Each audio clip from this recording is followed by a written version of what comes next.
Oke, bismillahirrahmanirrahim. Assalamualaikum warahmatullahi wabarakatuh. Kali ini kita akan mencoba mengerjakan soal TOEFL untuk kategori nomor 1 sampai nomor 15. Soal TOEFL nomor 1 sampai nomor 15 ini targetnya adalah mencari jawaban yang benar. Dan prinsipnya di dalam soal nomor 1 sampai nomor 15 itu sebenarnya sedang menguji kemampuan kalian tentang 3 hal. Yang pertama adalah menguji sejauh mana kalian menguasai kalimat, yang kedua menguasai kata sambung, dan yang ketiga menguasai frase. Selama kalian mempunyai pemahaman 3 poin itu, saya rasa nggak ada kesulitan kalian untuk menaklukkan nomor 1 sampai nomor 15. Di sini ada beberapa soal yang akan kita kerjakan, dan prinsip yang kedua di dalam mengerjakan soal-soal tersebut adalah bahwa setiap soal TOEFL hanya terdiri dari satu kalimat yang ditandai dengan satu titik. Dan satu kalimat itu pasti bersemayam satu kata kerja, yaitu berupa main verb. Kalau saya bicara main verb, tentu saja prinsip penguasaan main verb adalah sejauh mana kalian menguasai kalimat nominal verbal dan rumus tenses. Itu prinsipnya. Oke, mari kita praktekkan di dalam mengerjakan soal nomor 1. Di sini ada soal, saya baca ya. According to the third law of thermodynamics, blah blah blah blah, possible is 273.16 degrees centigrade. Langkah pertama yang harus kalian lakukan untuk mengerjakan soal ini adalah deteksi dulu di mana posisi main verb. Ternyata posisi main verb itu ada di kata-kata is. Ini jelasnya kalimat nominal. Tensesnya simple present. Itu artinya sebelum is itu semuanya berbentuk frase, karena frase itu panjang ya. Nah, tapi sebelum frase itu ada koma ya. Coba kalian lihat, kalian cek komanya. Nah, ini kalian cek koma lah, itu saya lingkari ya komanya. Nah, ini koma. Koma itu menandakan bahwa proses memisahkan antara adverb sama subjek. Jadi antara koma sampai possible itu berisi frase. Nah, dari according to sampai dynamic itu posisinya adalah adverb. Kenapa adverb? Karena according to itu adalah preposisi. Jadi ini adalah adverb. Jadi itu nggak usah dipermasalahkan.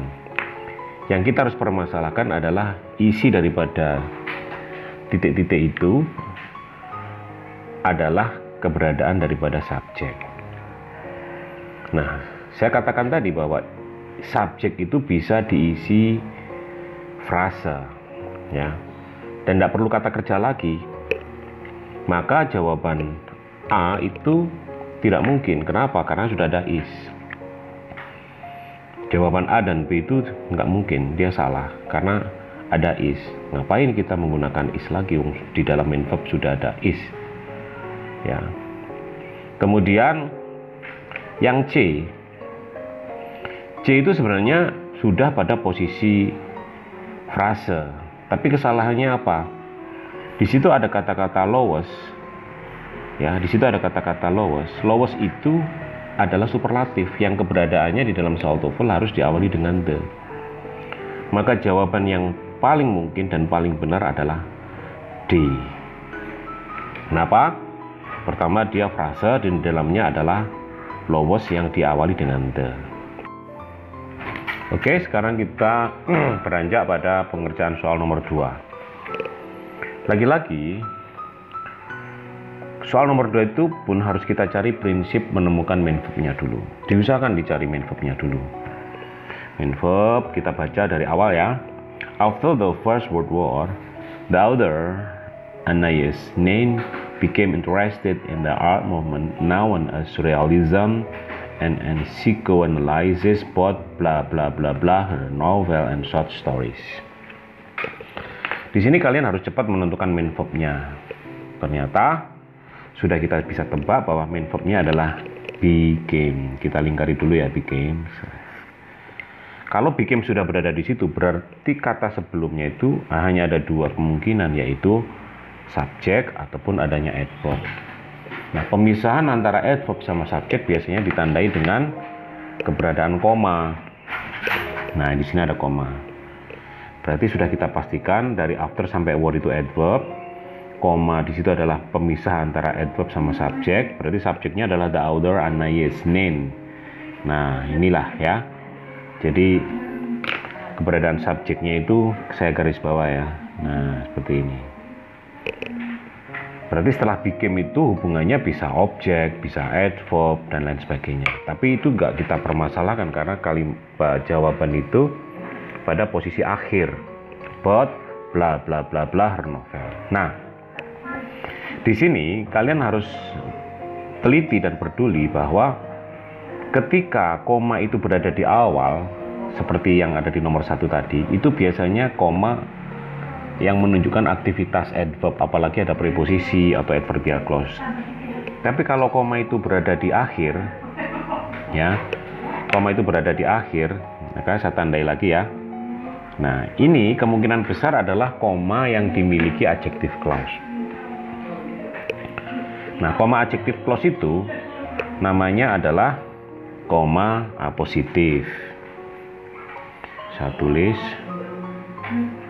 Nah, itu sudah merupakan tanda yang kuat bahwa koma apositif itu simbol dari adjective clause. Maka kalian harus memilih jawaban yang mempunyai unsur adjective clause. Nah, berarti jawaban C dan D itu sudah dipastikan salah. Berarti opsinya ada tinggal 2, yaitu A sama B. Satu lagi yang harus kalian pahami juga bahwa adjective clause itu adalah kata sambung yang setiap kehadirannya membutuhkan satu kata kerja. Walaupun kata kerjanya bukan main verb, kata kerja yang dihasilkan clause adalah kata kerja subverb. Maka jawaban A itu sudah dipastikan salah. Kenapa? Karena dia ada which, walaupun ada in which. Tapi di situ tidak ada kata kerja karena influence itu adalah kata benda yang diawali dengan the. Nah, jawaban B itu adalah jawaban yang tepat. Nah, karena apa? Karena kedudukan influence yang diakhiri ed itu simbol kata kerja. Seperti kalian tahu, influence itu kata kerja dan kata benda bentuknya sama.